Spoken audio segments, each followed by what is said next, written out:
Good morning, friends. It's a long time coming here, this video. Just heading to church this morning, and I was gonna try to do it without my glasses, but my eyes are so sensitive to any little bit of light, even though it's overcast today. It was pouring when I got up. I had no idea, so the dogs did not like that, but it's all good now. It's clear. The skies are blue coming out. Anyway, I just realized that I haven't made a video in quite a long time. I made one probably a month ago with the intent of putting it, on our YouTube channel. And I was just kind of glum. And I thought, man, and maybe I should have just posted it because that's real life, but I don't know. I ended up not. And unfortunately, you're going to have to bear with my laryngitis, which keeps coming back. Can't seem to be free of it. Friday night, I think, exacerbated it because I had our annual drama and dessert at school, and I'm the MC. And, I'm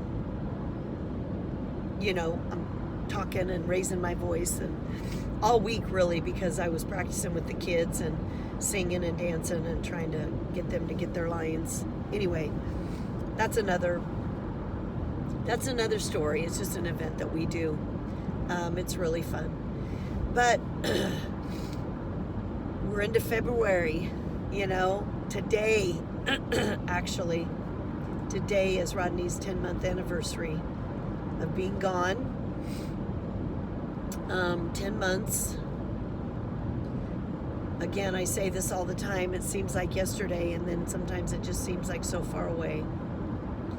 But every day, there's thoughts of him. Every day. And that probably will never go away. I mean, maybe not every day, but... And I thought, I know I've been posting some video or some reels on social media. They're probably, a little sad, but I'm like, I'm going to keep your memory alive, honey. I'm going to keep it alive, and people don't have to watch them. And they can pity me if they want. I don't need pity, but whatever. I can't stop what people are going to think or say. So I'm doing it for me. I'm doing it for my memories and to keep him, him honored and his memory alive, and how great our relationship was. Wasn't perfect. We had hard days. We had hard times. But it's interesting when, I don't know if this is for everybody. I think I brought this up quite a while ago, but when someone loses a spouse, all I remember are the good times. I don't remember the bad times. Even now, in the beginning, the hard last year and a half was constantly in my face. You're remembering that constantly. That eventually fades and isn't as dominant in your thoughts. The nights that I couldn't sleep, the nights that he was roaming, the confusion, the frustration that I know he dealt with, getting him in and out of the car when he couldn't remember how to get in the car.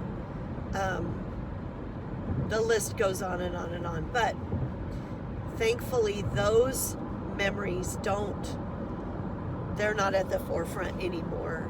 They still come, and I still have moments of regret that I did something wrong, that I should have done this or shouldn't have done that. I mean, I think that's just a part of the process.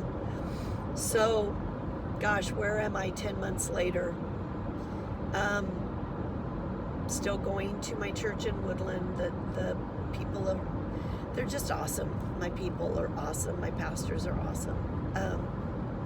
My kids are doing very well, and they're actually on they're speaking at a winter camp this weekend, so that's something new for them. The boys are great.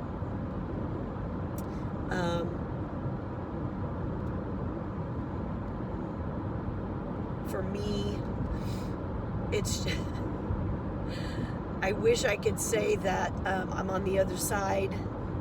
I said that, I think, in my last video, but I'm not on the other side. I'm still in the middle somewhere. It's so bizarre the way that I think. I'm not going to say this for everybody because I don't know how everybody thinks, but just the conversations that go on in my head, the phrases that come at me. Just this morning, I'm sitting there, I've got my worship music on, and I'm listening to my devotion, about gratitude and remembering what God has done, and I'm very grateful. Listen, I'm not where I am today because of what I've done. It's all Him, and He's carried me, and He's provided for me, and many times in the past, I can write, mark down things that He did for us. And, you come to this situation. And so I was just honest with the Lord this morning. And I just said, yeah, but God, you didn't do this.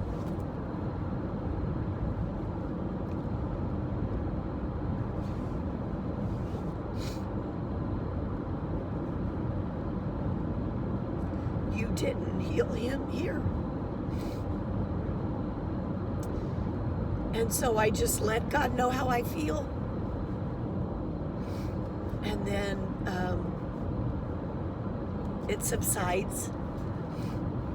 And I just continue to thank Him and worship Him. And because ultimately, I want Him to lead my life. I don't want to lead my life on my own.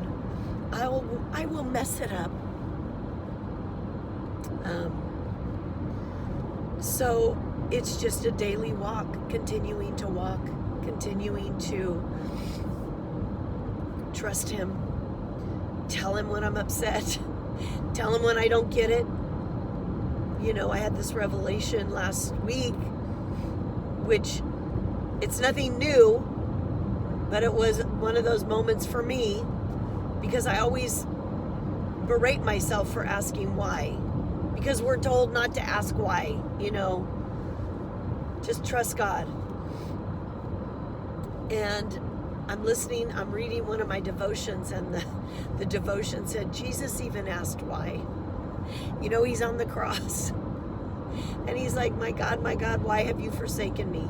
Even though He knew, I think, maybe He didn't know what the outcome was going to be yet, because I don't know. I haven't studied that whole thing out, but He still trusted God, His Father. But He asked why. And so I ask why. Try not to do it a lot, but it comes. That sun's shining through right on. Whoa! That car went by fast. Maybe I'm going too slow. I'm going the speed limit. I'm a speed limit person. Anyway, so that brought me some comfort, believe it or not. Like, okay, I'm not a terrible person. Anyway, I just continue to walk it out one day at a time. My friends check in on me. I didn't really think much about Valentine's Day. The last few Valentine's Days hasn't really held much weight, so it wasn't a major day for me. I was busy anyway with the kids and getting ready for the event Friday night, so it was okay. I have this one precious student that her mom had messaged me and said that she was so concerned about me that I was going to be alone, and she just worries about me. This little 7th grader And she ended up coming to the event that night, brought me a card, told me how much she loved me. And, that makes it better. That makes it better. And so anyway, what else was I going to say? I just, the memories continue to come. From early on, I was talking to my counselor about that it seems like the memories, and that's been that way for the last year, but even more so the last few months, I just keep going back to those early days of dating Rodney and getting married, and just not knowing anything, being so young, and yet, we were together almost 38 years, just 4 months shy of 38 years. So anyway, but I drive by on my way home every day. I drive by those of you that are familiar with this area, the Skycrest area, and dear friends of mine, Gary and Sheila, used to live there years ago when I first got saved, and I would come visit on the weekends because I lived in Modesto, and I would come visit and I would stay with them. And when Rodney and I started dating, he would come pick me up from there. And so it's the first time he told me he loved me, sitting in his car outside of the house. I have it documented in my diary. He would walk me to the door, kiss me goodnight. And every day, it seemed like the last several months, I'm driving by, and the areas over to my right, and I just kept remembering that house and remembering those moments in those early years. And so I drove by there. I thought, I got to drive by there and just kind of get it out of my system. I mean, that was 40 years ago. So I don't even remember the color of the house. I just remember where it was. And when I drove by, I thought, I can't sit out in front of the house. People are going to think I'm crazy. So I kind of drove, but there were 2 big trees. I don't remember the trees. I don't even know if there were trees. There might have been. But the house seemed so small. And not at all like I remember, but it was the house. So I just kind of sat there for a minute and remembered. And then I messaged Sheila, and I just shared with her all my memories. And she messaged me back. It was wonderful conversation, but that happens all the time. And then I have people, message me about how much they miss him. And I love to hear that. I don't ever want anybody to feel like, oh, I can't send her a note. I don't want to make her sad. Or I love the memories. I love to hear it. I've said that over and over and over. Please don't hesitate. So anyway, so that's kind of all that's going on right now. Not a whole lot. Got some projects that I want to do this spring on the house, and a lot of cleanup from the winter. Just trying to get my mind ready, for the new season. And I'm going to travel a little bit again this summer. So, yeah. Another friend messaged me and asked if I had a bucket list, anything that I've been wanting to do traveling. And right now, the only thing is just some of the projects I want to do at the house. And then I want to seriously look into getting my master's, going back to school. Probably more. I want to do it for me, but I want to do it for Rodney because I know he would be so proud. I'm very scared to do that. That's a big thing to me. Like, whoa, I don't know if I'm smart enough for that. But hey, I won't know unless I try. And then, have that degree for the future if I ever want to teach online or teach at a college level. I mean, I have it. So that's kind of my thinking.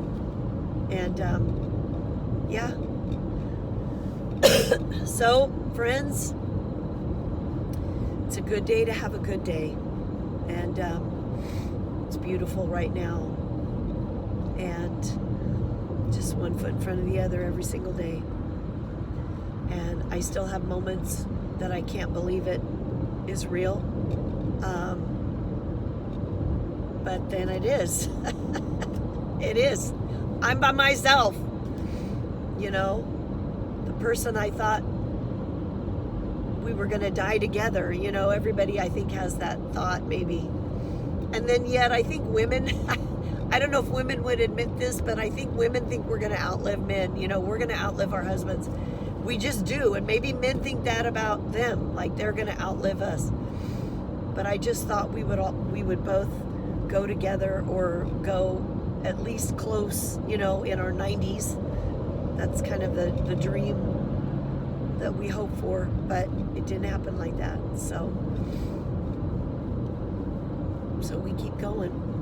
All right, friends, have a great day, and hope to hear from some of you soon.